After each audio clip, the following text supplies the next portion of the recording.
Siya nga pala si Kyla, ang napakasipag na apo. Sa murang edad ay tumutulong na siya sa negosyo ng kanyang lolo at lola. Kaya kung naghahanap kayo ng imported na mga prutas or local na prutas, meron sila Kyla. Located ang pwesto nila sa Arthur Street, papasok ng isdaan, sa dating building ng brigada, sa likod ng Olongapo City Hall, Lumang Palengke.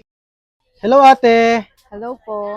Ano pa mga tinda niyo pong prutas? Meron po tayong avocado, guayabano, black grapes, green grapes, tapos meron na tayong sambales mango. Then meron na rin po tayong honeydew, melon, pinya, then meron tayong dragon fruit na imported. Then meron din po tayo ditong imported fruits. Tulad lang po ng longgan, poncan, red apple, persimmon, peras, tsaka po orange. Yan, meron din tayong pinya dito sa taas. Yung mga hindi ko alam na prutas, titikman natin. Persimmon, kuya. Ayun oh. Ngayon ko lang matitikman to eh.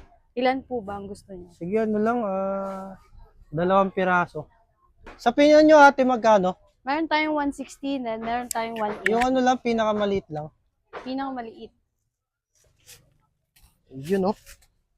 Hi everyone! Kung mapadpad po kayo dito sa 19 Arthur Street, dito po sa loob ng Lumang Palengke, bisitahin nyo lang po ang aming fruit store. Marami po tayong pagpipilian. Meron tayong native fruits, meron din po tayong mga imported, at meron din po tayong mga kaibang prutas na pwede natin bilhin dito sa loob ng